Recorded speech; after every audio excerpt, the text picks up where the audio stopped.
Welcome to the Scottish Paranormal Podcast. I'm your host Chris, and here we'll be delving into the multitude of strange occurrences that happen within Scotland and beyond. You can contact us with your accounts at the Scottish Paranormal Podcast at gmail.com. You can find us on all social media channels, and you can contact us by either means. Tonight's episode, we're discussing all things paranormal with Mark. Mark's an experiencer and also an investigator.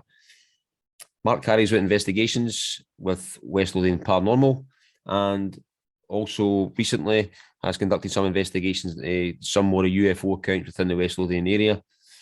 So we'd just like to get right into it now, and we'll welcome Mark into the show. So we'd just like to welcome Mark into the show. Welcome into Scottish Paranormal Podcast, Mark. How's things tonight? Yeah, good, thanks, Kristen. Thanks for having me tonight. Thank you. Not a problem. So just I know obviously now you do some investigations with West Lothian Paranormal. You're involved in that. And there's some recent investigations. I know you were looking at like a couple of UFO accounts in the area. Maybe talk about them later on. Was there paranormal wise or UFO wise or a mixture? What was it? Spurred your interest in the paranormal to start off with? Yeah, well, it all started for me, Chris, and you probably listened to a few other podcasts as well. It all started with back in my childhood, and I'm originally from Dundee.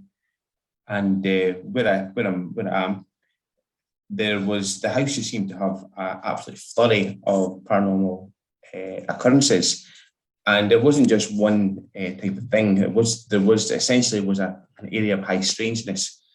It didn't happen to me, but there was a couple of family members that actually saw ghosts.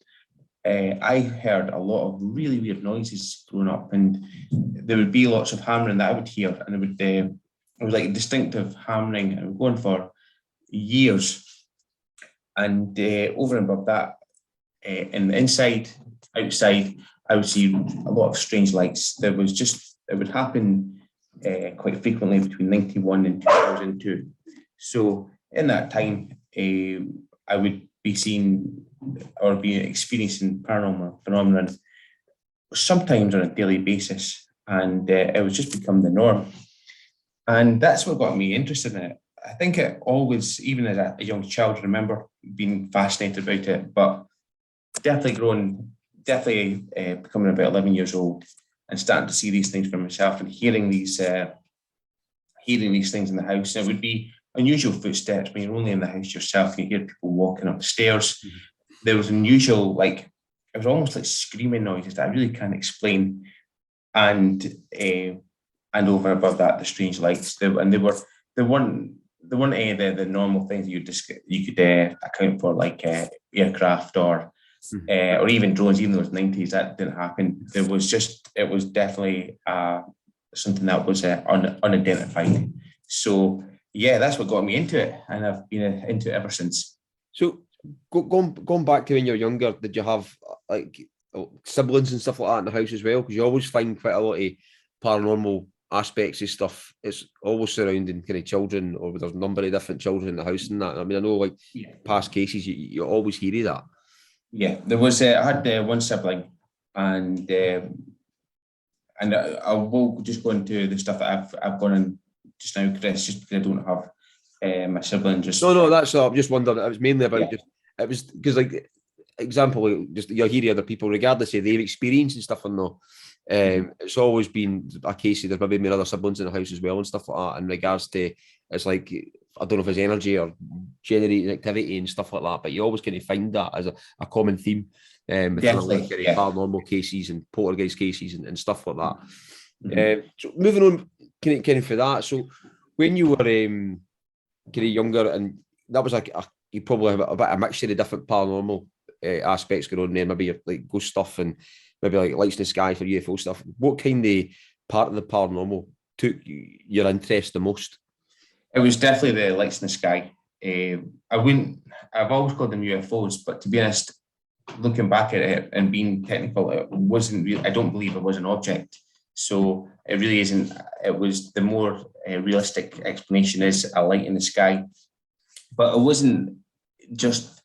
There was cases where you maybe see like moving stars, and people could argue, well, these were satellites. There was a lot of times they would be over neighbours' houses, and there maybe would be about 6 foot across, and extremely flat. So there was no way there was an object, or certainly no occupants inside. And they were a light source themselves. You could see light bouncing off that and reflecting off some of the houses that were painted white, for example. Mm-hmm. So that didn't happen all that often, but it did happen.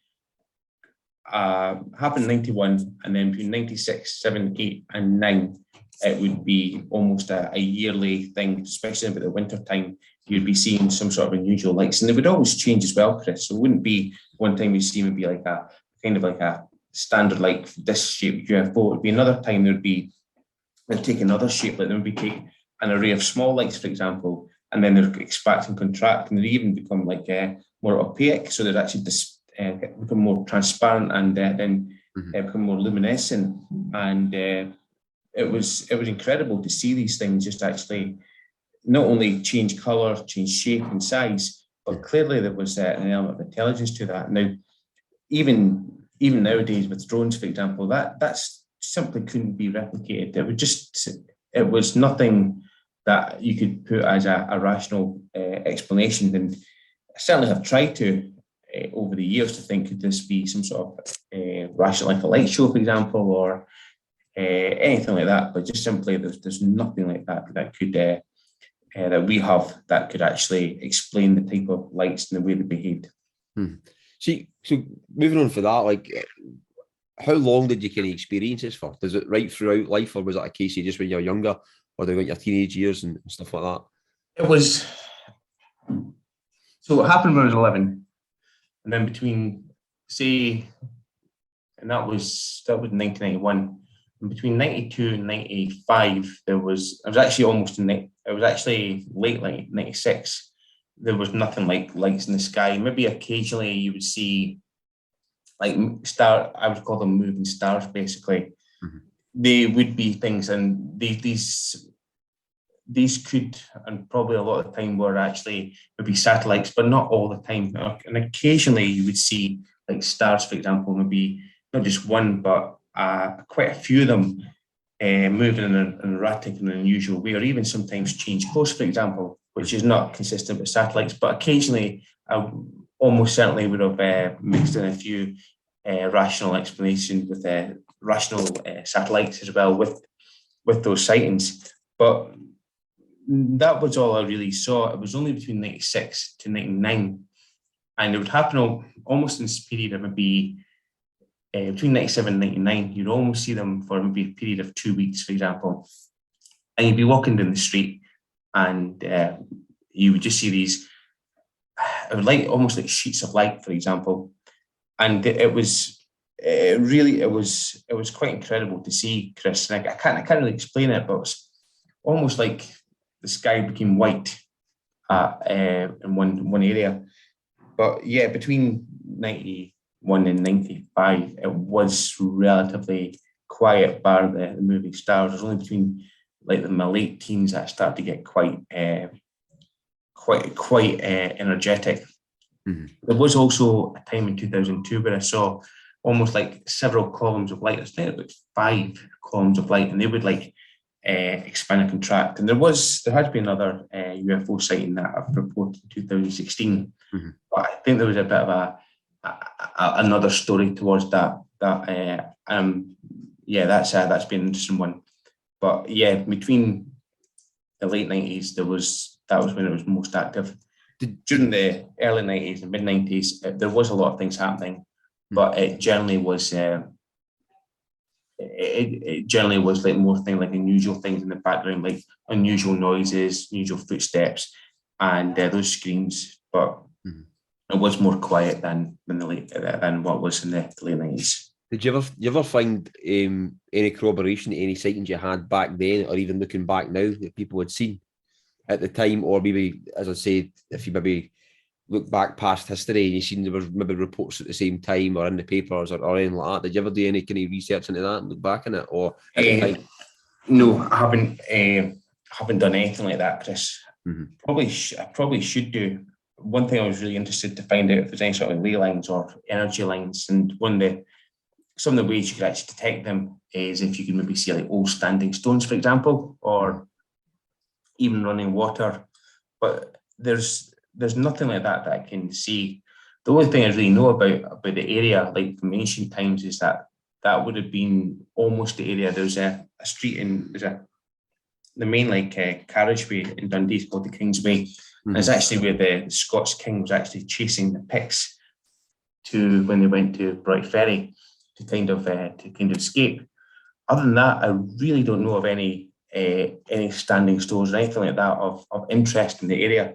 And I'm certainly not aware of any historic events. It was something that my family would not be happy with me going and investigating. Basically, I do know of other people that did have experiences in the area. There was, as I said before, there was one family member saw a ghost, and other friends and family have witnessed UFOs as well. So it wasn't just me. There was multiple witnesses when it comes to UFOs, but it did seem that I was seeing them more often than anybody else. Yeah, I understand. I mean, it's always as well. If you've seen one or two or whatever, you would probably spend more time looking at the sky than other people.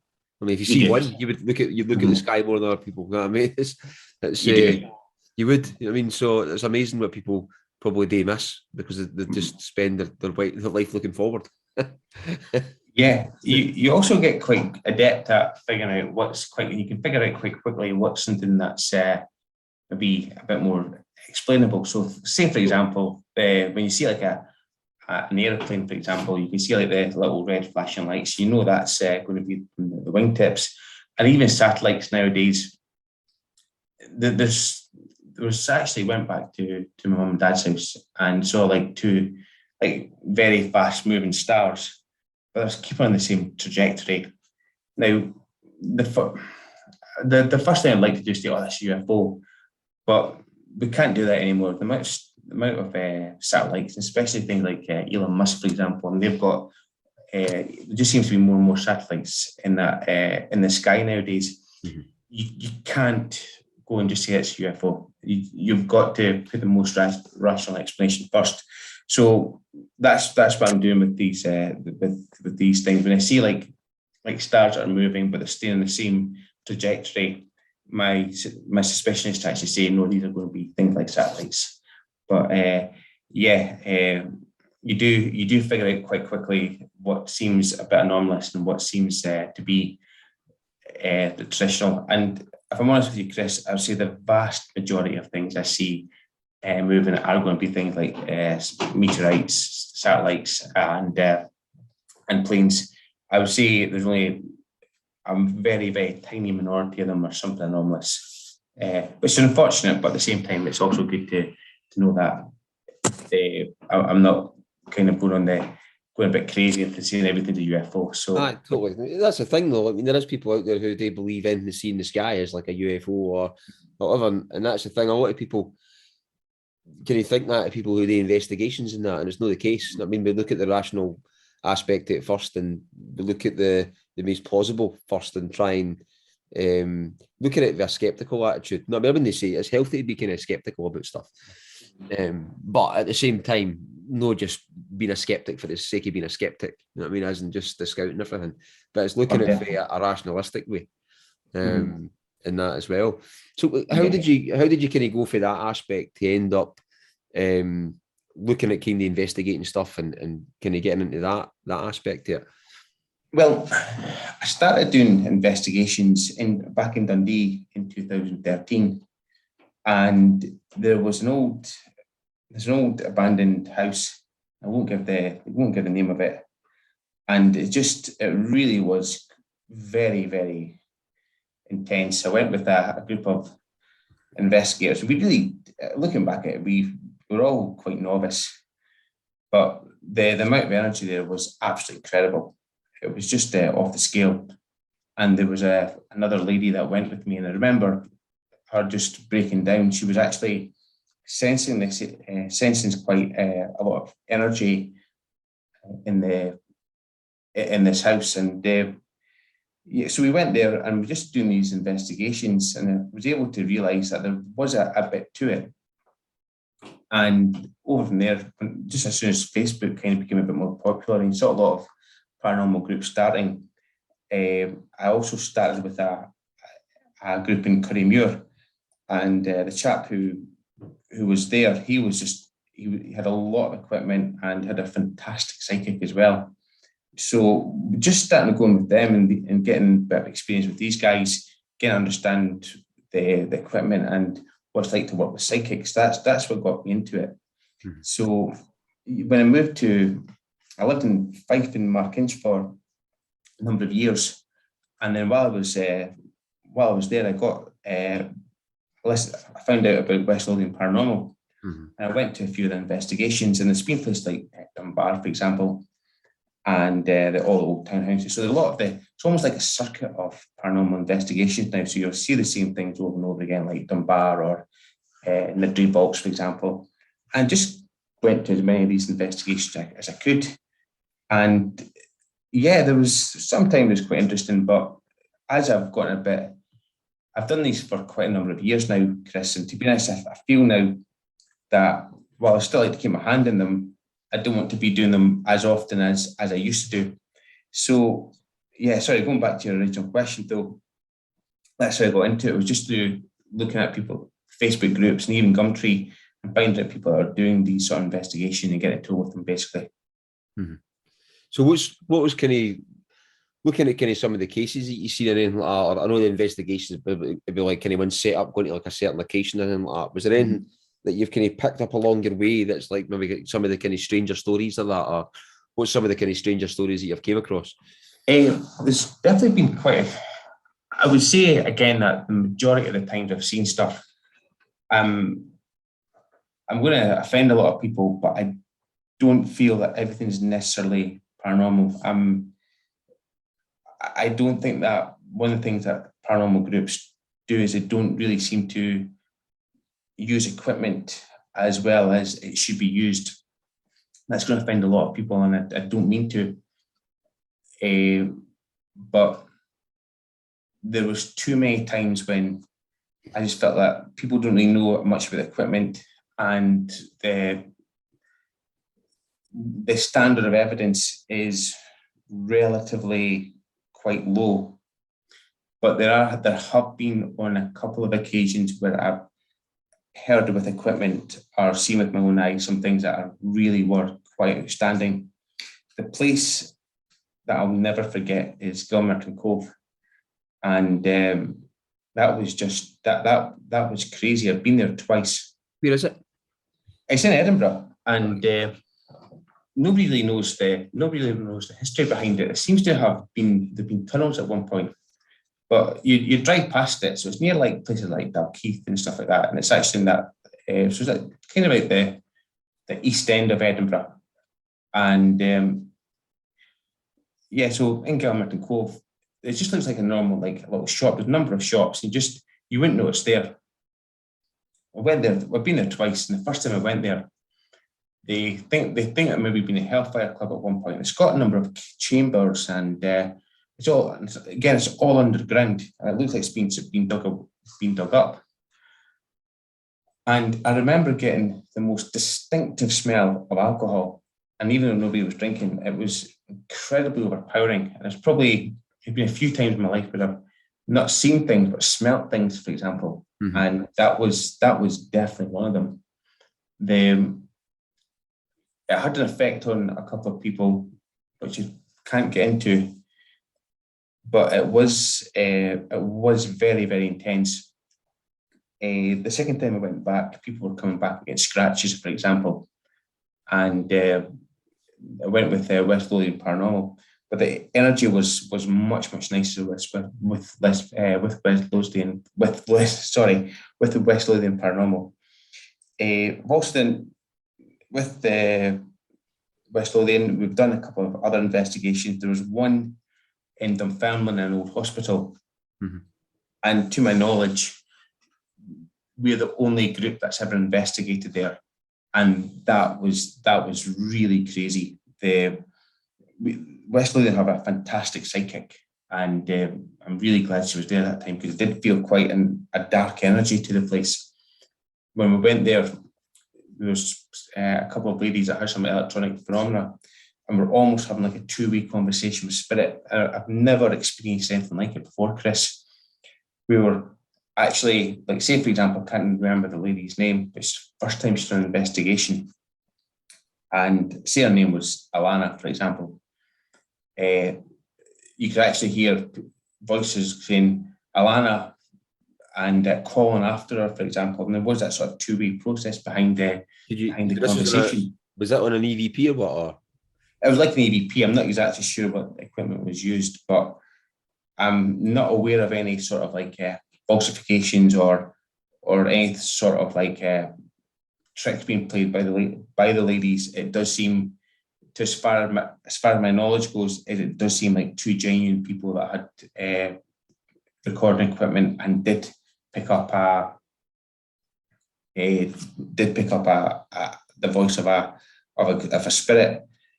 I mean, I've heard that just a few times. Other time was with the spirit box with Lanarkshire Paranormal, and they were doing an investigation in Lanark, and they have a lot of like customers come in, and this lady said, "Is that you, Auntie whatever?" And just got a voice back saying "aye," and people could see it as a radio, but to my heart of heart, I really don't believe it was. I really believe there was there was something to it. So yeah, I don't hear it happening a lot, but when it does happen, the equipment can give some good evidence, and but the most of the time I haven't heard. It hasn't been too often, but you do hear a bit of evidence from time to time. But yeah, the majority of the times when I go out, I don't feel like I'm getting anything too sensational. Do you know what I mean? That's the thing. I think that what you're saying as well is like you've got quite a lot of paranormal groups and stuff, and going out and with equipment and simple things as well, which people like. I always, when I see some of these kind of shows and that, people are running about with the EMF meters. You know what I mean? And they probably sit my phone in their pocket as well, which like you need to put all your devices in a block bag and stuff like that, so you didn't get anything that's going to negate interfering with the EMF meter or anything else or mag or. You know what I mean? So it's things like that, for magnetic readings and all that kind of stuff as well. It's like definitely, and all that. You need to put all that stuff in a block bag. Sorry, when you go. No, there was a guy. I can't remember. I think this guy's called Steve Parson. I can't remember his name, but he's actually done a lot of research on. He has done a lot of research on the kind type of equipment, and it's everything from the stuff like spirit boxes and even like temperature readings, etc. And nowadays they even got like these sort of like SLR cameras, for example, which people believe they're picking up phenomena. Yeah, and he even said that now people are even going further and using Tesla cars to drive about like graveyards. And he said that the algorithms in that software, for example, aren't designed. They're designed to pick up like corners, for example, and they sometimes can mistake corners for figures, for example. Yeah. And he said that the majority of evidence from this equipment isn't really strong. It's not really makes a scientific mark. I'm afraid I have to agree with them, but not totally. I have heard on time to time some strong evidence. For me, I believe more the sort of psychic route, and I believe I genuinely think that West Lothian Paranormal is one of the better organisations to go with. I think that in terms of safety, in terms of the people that you're going with, and sort of like they are a really good group, and if you, they also do have a lot of equipment, and they do seem to know a bit more how to use it. But in all honesty, it's the more the psychic route and those sort of like feelings and experiences that I get. I kind of agree a wee bit of both with that. You know what I mean? Because I do think that some of the electronics in that day work, and some of the stuff, for example, using like paranormal or UFO stuff these days, and all the thermal equipment, IR equipment, and EMF and magnetometer, all that kind of stuff does work. But even as well, like the stuff where you get the spirit boxes and all that kind of stuff as well, and the EVPs and that. I mean, like I'm not one that uses any of this kind of stuff or does all this. You know what I mean? But my take on it is when them as well, it's ought to be a bit of both. It's the intent on the user. You know what I mean? So it's a bit of like, I'd say psychic intent on the user and what's coming through that. You know what I mean? That's kind of a bit of taking it, but I might be totally wrong anyway. But honestly, Chris, I honestly don't know. Again, if you look at like Steve Parsons, he wrote for like the American Society of Psychical Research. Yeah. On the use of equipment, he said that one thing that is a strong evidence of something paranormal is what you were saying before, is something like the IR. If you can detect that there's a quick drop in temperature of something like 7 or 10 degrees, I can't remember exactly. That's a strong amount of evidence to show that there is something unusual happening there. I don't agree with him completely. I really don't know whether the intent is makes a difference or not. But overall, my feelings with equipment is it's not always as strong as what people believe it is. And I'm going to offend a lot of people with that, but that's just my take on it. I mean, you could argue a lot, but Casey, it's how it's used and what it's used for, and all that kind of stuff that's coming into play. I mean, so, so West Lothian as well. I mean, so West Lothian, I'm from West Lothian. I mean, you stay in West Lothian now. Yeah, I mean, it's quite an odd place. I mean, you do get, there's been a lot of strange cases over the years and all that kind of stuff. What kind of stuff have you found here? Well, I've done a fair bit of investigation around West Lothian, and it's not doing the sort of psychic stuff. It's actually going to speaking to witnesses. So one thing I did recently was in October last year, where I am in West Lothian, there was a Facebook group, and it wasn't like a normal group where it'd be like a group where people are advertising like tinted windows or like curry houses or stuff like that. And it's nothing to do with the paranormal. And there was a lady posted saying that she's seen a UFO in Livingston. And then, so I went to speak to her. I actually got a lot of help from Malcolm Robertson and Alison Dunlop, who we've had on previously, and they were extremely generous with their time. And I went to investigate the witness. There was also a number of other witnesses posted on Facebook. So I went to speak to a couple of them and get their take of it. And over and above that, I also found out that same night there was a number of people elsewhere had seen an anomalous light. Some people one person saw on the Oak Hills in near like Tullybury in Alloa. And it seemed to be happening that entire day, not just in West Lothian, but in all over Scotland. So I investigate that case. Not all the leads panned out. I was able to detect that some of the witnesses may have been mistaken, but overall it does seem that it was a genuine case of a UFO was detected that night, especially by the primary witness. And I sincerely believe that what the witness has seen. Over and above that, I've also done a bit of investigation into the Bathgate Hills. I think that the Bathgate Hills are just incredible. I don't know if there's any place else that's as busy paranormally wise as the Bathgate Hills. Maybe arguably a place like Bonnie Bridge, for example. But one thing I'd probably say is that it seems to be, I'm hearing a lot more accounts about the Bathgate Hills than I'm hearing about Bonnie Bridge. Maybe I'm just a bit closer to it. Over the past year, I have heard of a second sighting of the Silverman, and that was seen by a gentleman and his girlfriend that in the Bathgate Hills, again, very close to where David Coleman had seen it back in the 80s. Mm-hmm. There's been a number of cases of UFOs at Cairnapple Hill, and they seem to, again, complement a lot of the people that you've had on your podcast, like the gentleman Andy, who saw stuff in Armadale. It seems to be a UFO hotspot, especially around Cairnapple Hill. The other things that have also been witnessed, I've also heard about people having encountered with ghosts at Loch Colt, and also at Witch Creek Hill, which is also known for the Korean War Museum or Monument. Sorry. So it seems to be an incredibly active place. There's a number of sightings being seen. What's really interesting about it is it genuinely is an area of high strangeness where we are seeing ghosts, UFOs, but also beings that don't really fit into anything, don't really seem to fit into ghost categories or UFOs. It's very, very active. I did a fair bit of investigation last year into it and came up with quite a number of interesting accounts. There was also investigating a few accounts around Mid-Calder and West Calder as well. There seems to be quite a lot of things quite active in and around that area, especially the Mid-Calder Woods. There's been a few sightings of ghosts being seen around there. Mm-hmm.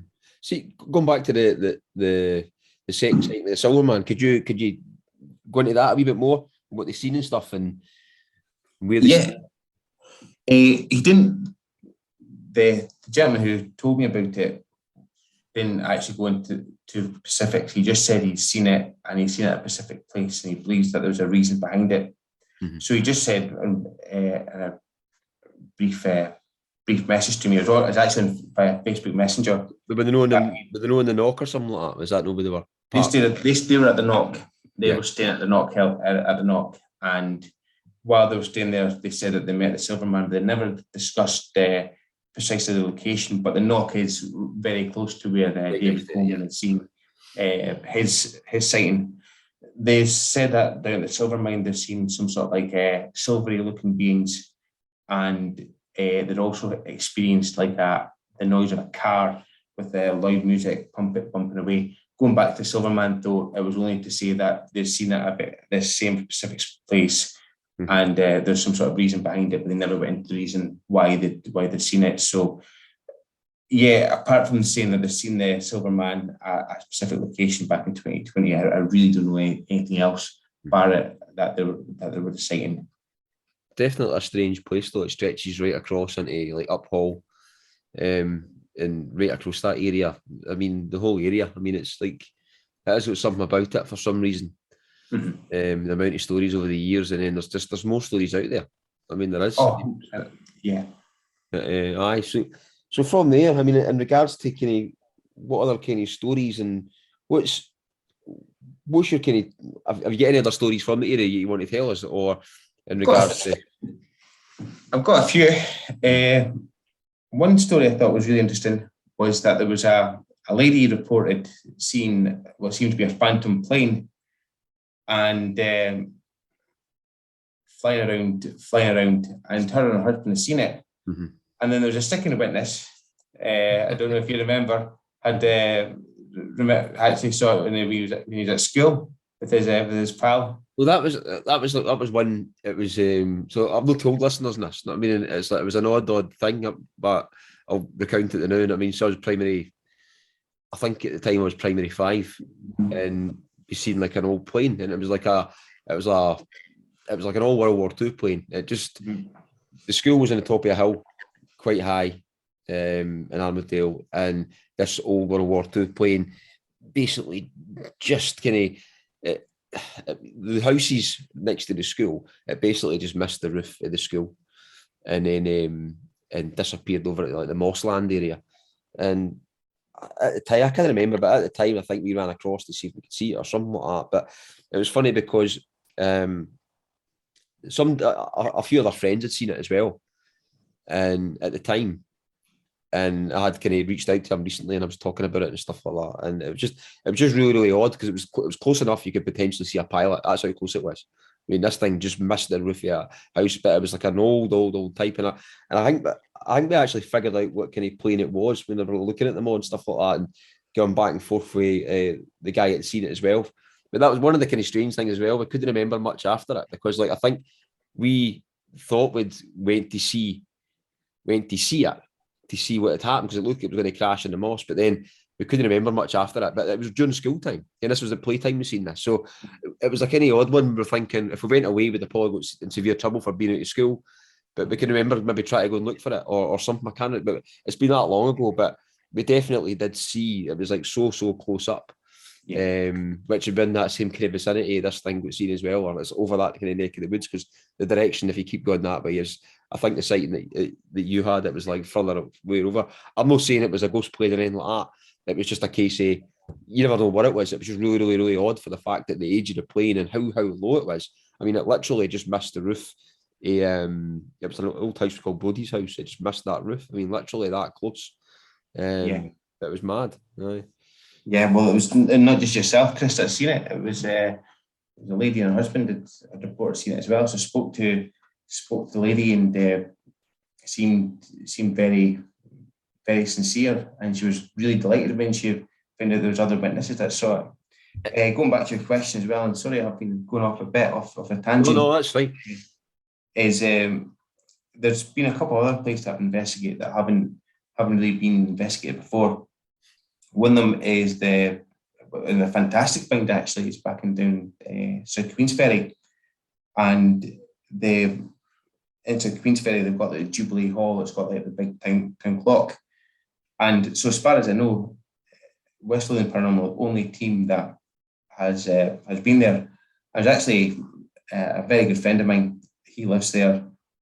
Got speaking to somebody and said, "Look, we saw a ghost." So I went and organised it with West Lothian Paranormal.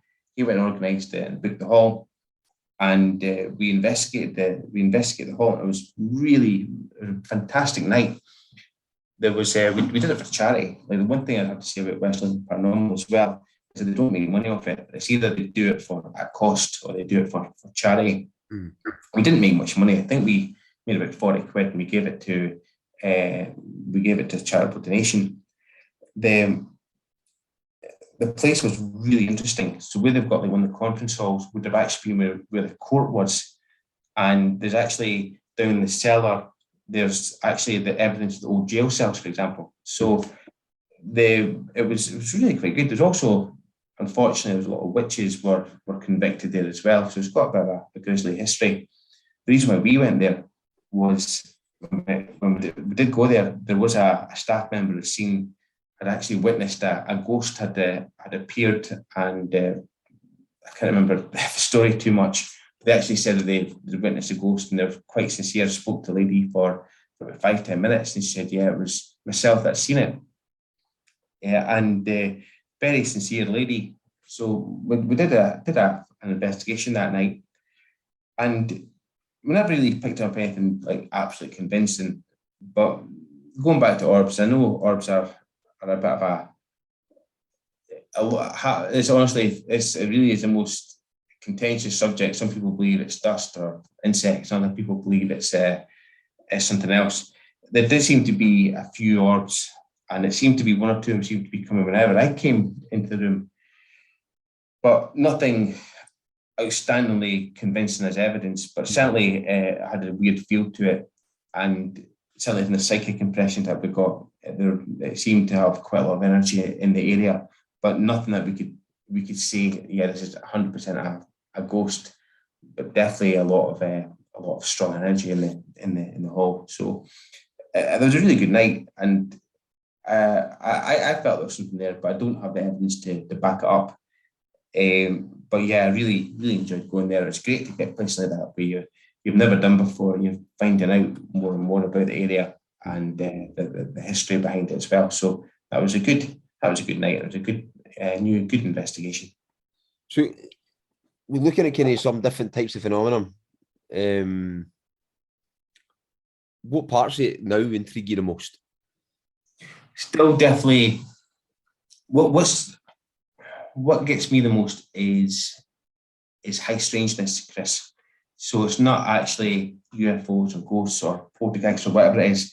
It seems to be when these things seem to be constantly seen over and over again, and different types of phenomena by different people. Because I think these are going to be areas or center points where we could actually see that there's something unusual there. Now, we might not be able to quantify what that thing is, but the fact is that when you get people, reliable people and honest people, over and over and over again saying we've seen things of different types, that's what I find interesting. And there does seem to be areas of high strangeness in around Scotland. So that's what I find really interesting. Just going back to my house in Dundee, it's where you see these things over and over again. Definitely the most spectacular has got to be UFOs or unexplained lights. When you see stuff like that, there's to me that there's nothing more spectacular to that. I can't think of anything I've ever seen in my life that compares to that. I've got to admit, I'm not the bravest person. I wasn't like running towards it, but looking back at it, they were phenomenal things to see, and I'm very grateful to be able to see them. What I was going to ask you, it kind of falls in for that. So, out of all the kind of stuff you've looked at as well, regardless of what you've seen or what you've not seen, but what aspects the paranormal as a whole would keep you awake at night? So, what in terms of like? So, I know you probably I know you kind of think the same, because we know each other. You know what I mean, in regards to it, and I know you kind of. I'm the same in terms of the high strangeness and the phenomena. Looking at that as a kind of whole and stuff and that, but I mean, in regardless to like, you've got maybe UFOs, you've got ghosts, you've got demonology kind of side, that you've got all that kind of stuff. And if you kind of took them as a separate entity, what would kind of keep you awake at night? Or not, maybe none of it would. Maybe none of it would now. You know what I mean? But the UFOs have kept me awake at night. The sightings were, so as I said before, there was 1991 was like the big sighting that was there, and that was a craft over my neighbour's house. But 96, that was when there was another, like, almost like you could see like a proper sighting. So I can't, sorry, there's not the best explanation, but when you see like stars in the sky, moving stars in the sky, they can be satellites. But when you see like small lights, like dimming and becoming brighter, and then getting closer to each other and expanding out, and this is in the sky, and it's over above just an old industrial estate, and then follows you down a street. That kept me up at night. And I just turned 17, and I was just in 96, and that did keep me awake at night. And the reason why it kept me awake at night was this sounds silly, but it wasn't actually the sighting. It was the days after. It was about the time when, do you know, there's sort of like alarms would go off, like if you'd, like there's motion alarms. Yeah.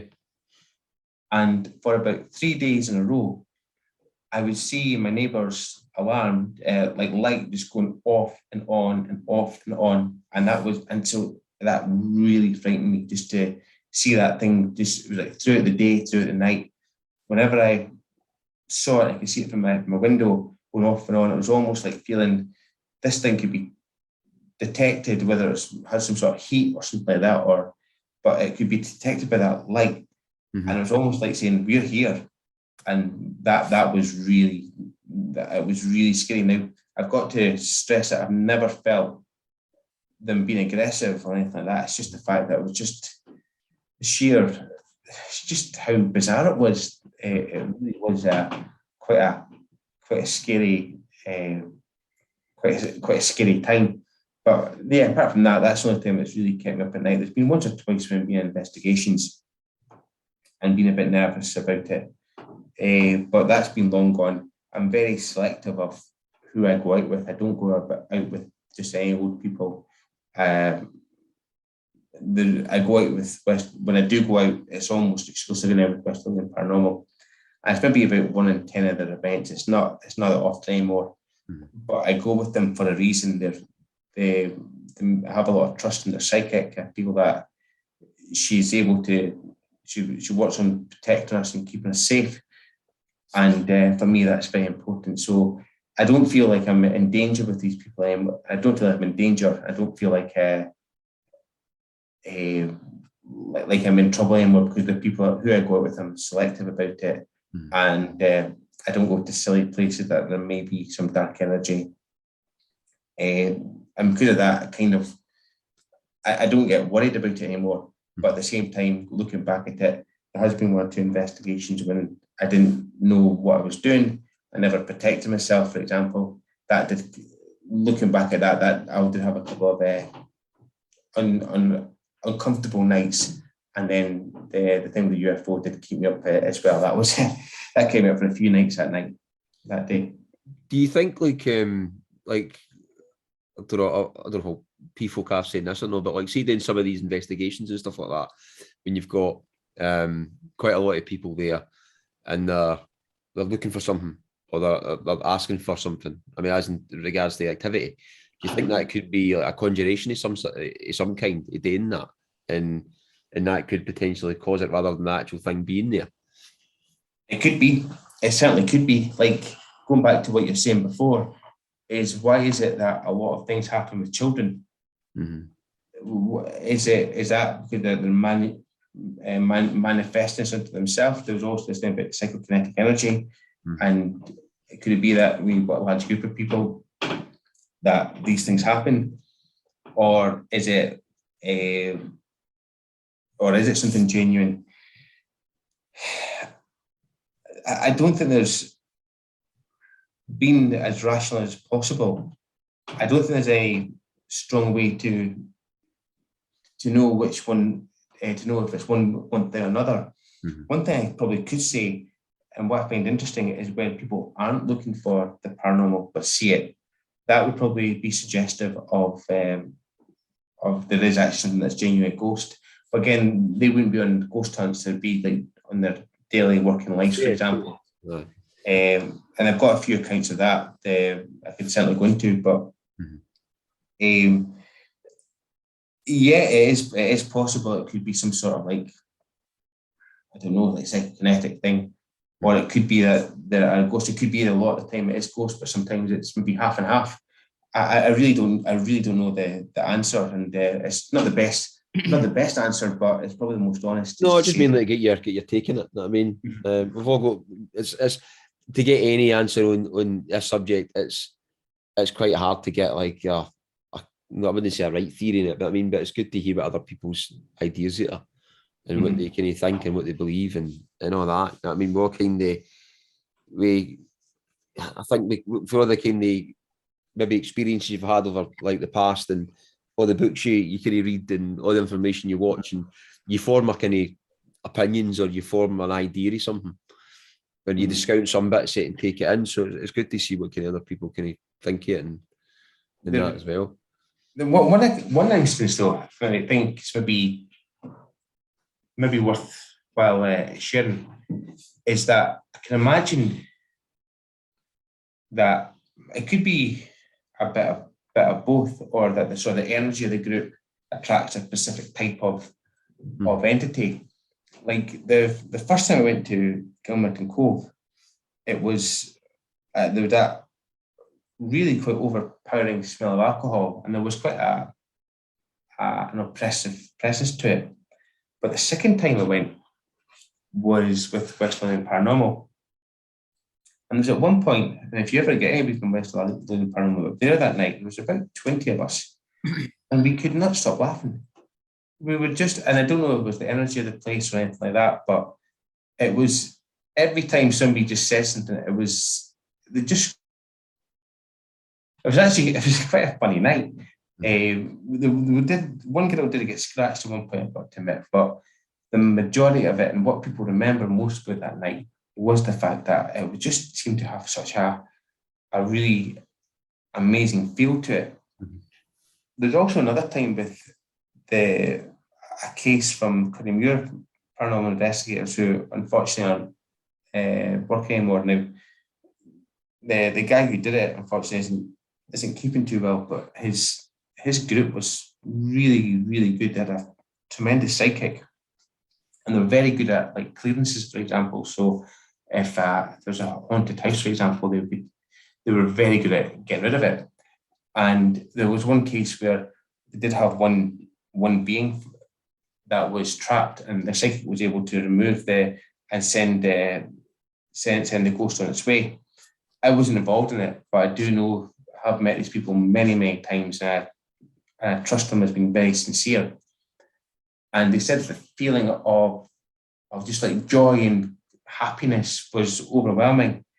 So from these accounts, I can imagine that there is a bit of a presence or some sort of like ghost there, but other times it might be the fact that we are having an impact on the environment ourselves with our mood, or maybe if there are people who have got some sort of abilities, are able to work on these abilities. It could be that all these places who have got high strangeness, for example, just seem to be easier for people with the abilities to manipulate. So again, going back to, I don't know, but there are certainly a few accounts where I could say there did seem to be presences there, and they did have an effect on people and the environment.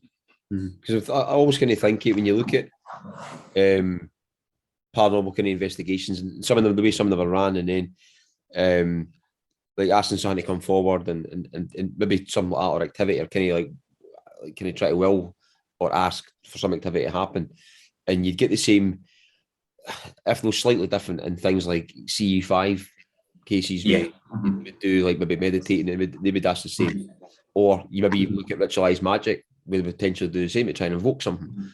So that's like my kind of aspect of looking at that. I mean, they maybe get these things there, but then it could be maybe invoking someone else, or making obviously the energy of the group bringing someone forward as well. You know what I mean? So, but it's good to see obviously that they're doing maybe protection and things like that, and probably after and before and whatever, and some of them. Yeah, I would just say find it interesting. I've never been in one, so I mean, in regards to doing that, I know what goes on in them and stuff, but I just find it kind of interesting.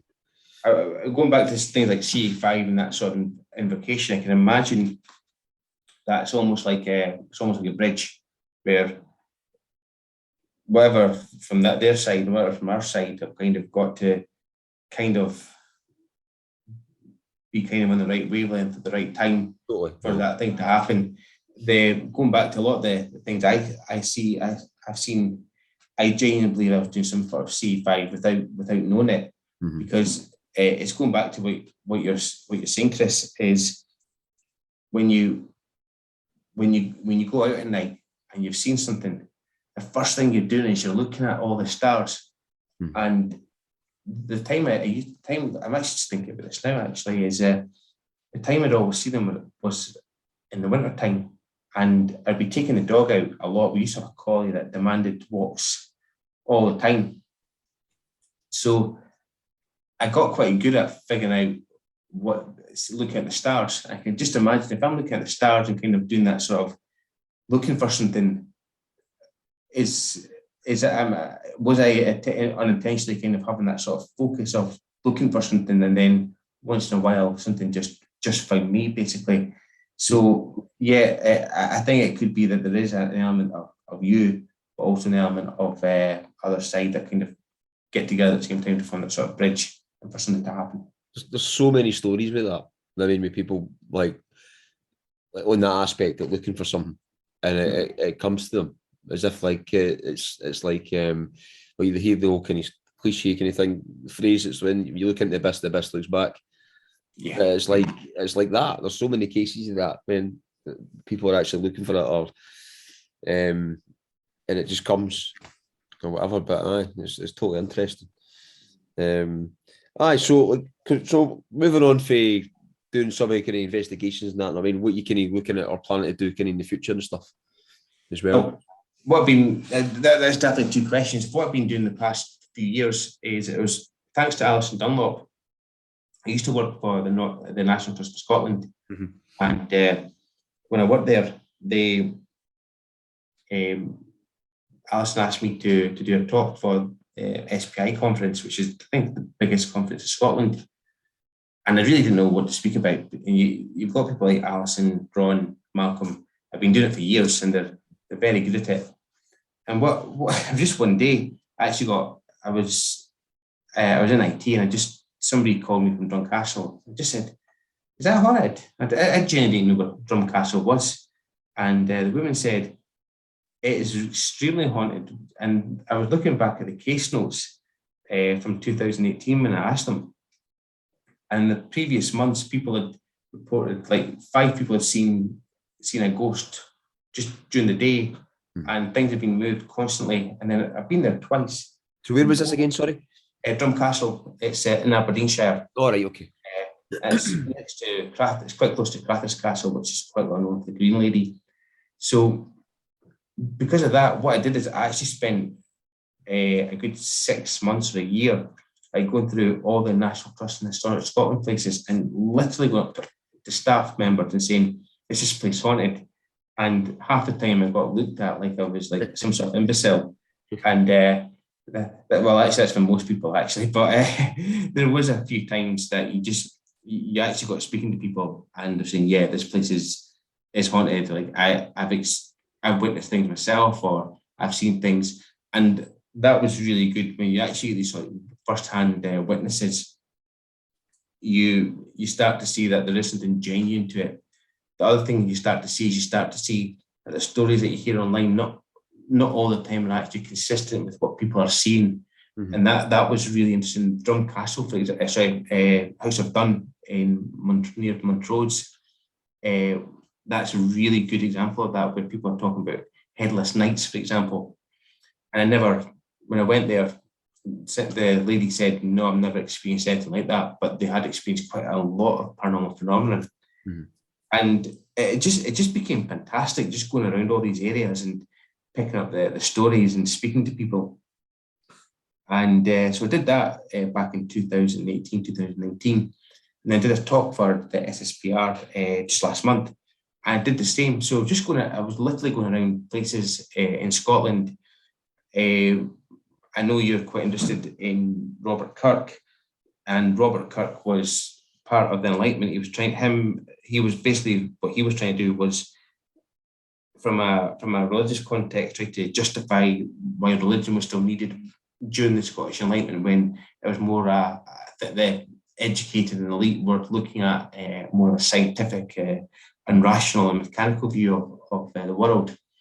And there was also a mathematician called George Sinclair. And both him and Kirk were really interested in trying to have a serious effort in trying to find out areas of the paranormal. So Robert Kirk was looking at things like the second sight, various sightings, while George Sinclair was looking at things more the lowlands, like places like Glenluce. So just went around like Abbotsford House, went to Lochmaven Castle, mm-hmm. and just picking up accounts from people. And it really is just phenomenal, Chris. Like, one thing I've come to realize while doing this is just how lucky we are. And I encourage anybody to do this. You look on, if you Google, like, if you Google anything like films made in Scotland, you'll find that a lot of the movies that are actually made in Scotland are stuff like Trainspotting, or things like Ned's, or things like normal everyday life, marriage, drugs, crime. Well, you look at it from the American point of view, and it's more like it's supernatural. So stuff like Avengers with the Scarlet Witch, for example. But then even you look at stuff like Prometheus or these sort of movies, they all have like elements, especially at the start, where there actually something mystical or magical is happening in Scotland. Mm-hmm. And you see it over and over again. The area that the mystery is all around us. You don't have to go far, and you find these places that are just incredibly fascinating all over the place. And for me, I find it's just fantastic to be in a place where you can almost throw a stick and land on someplace that is incredibly fascinating. And that's what I've done. The place that really stood out was Abbotsford House. When you find out about Walter Scott, why he's so interested in in the paranormal.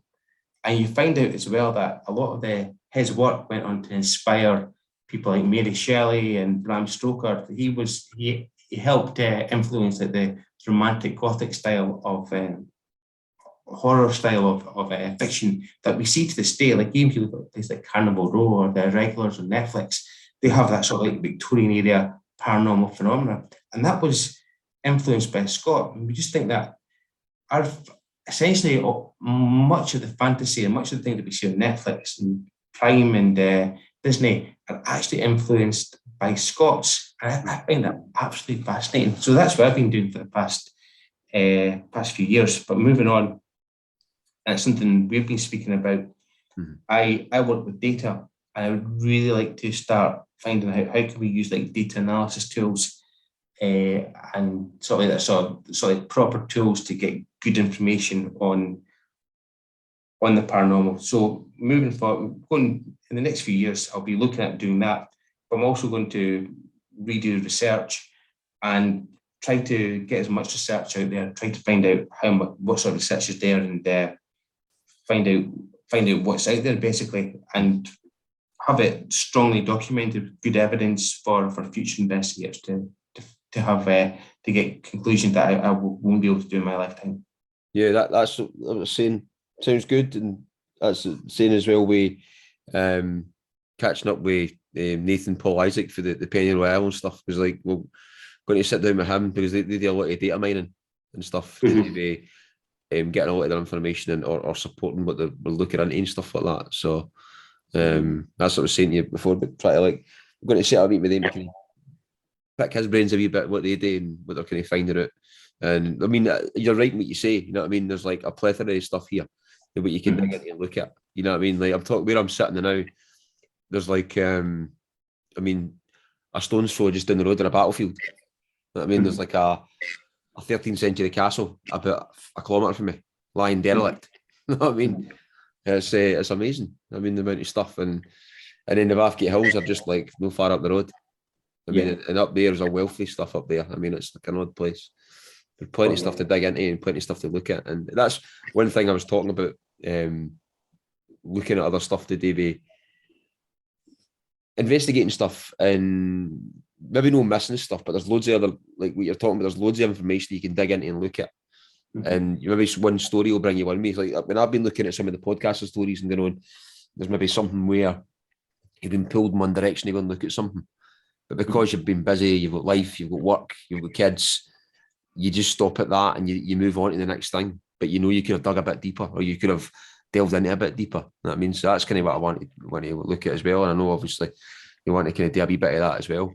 And look at all that kind of aspect to it and see what you can find at it. You know what I mean? So, but so if you've any other kind of stories in that, feel free, or either that, we could kind of crack on and maybe catch up again at some point. You know what I mean? And maybe very, very quickly. I think one place I think is really interesting as well, and I'd like to investigate further, is in Fife.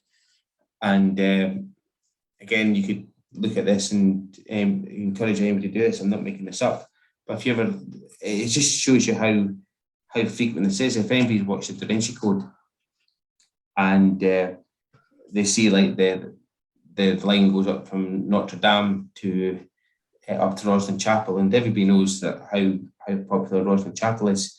If you go further on, you can actually even do some Google Maps and find a henge in Glenrothes, in the middle of Glenrothes, called Balfark.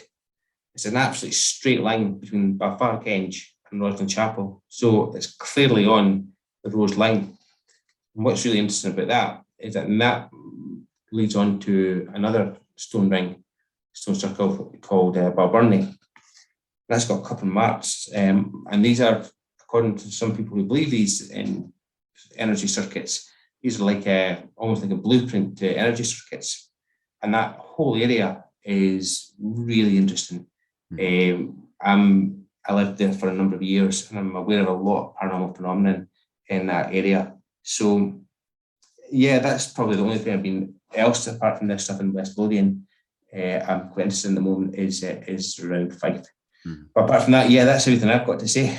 So the Balburney, the Balburney picture, remember that? The Bob Burnley picture, yeah. But it's I've not shared it online, I mean, but I've let you seen it, I mean, but that's the one Yeah. where there's definitely something in the back of that picture, which is like the clearest picture I've ever seen of something in there. When you actually look closer to it, it's not got that section there above your lip to your nose. There's like nothing there. So there's no lead to your nose. It's no there because when you look at it, analyse it a bit more. But it's a definite. I don't know. It's a creep. Something in the back of the girls in that picture. Yeah. It's odd as anything.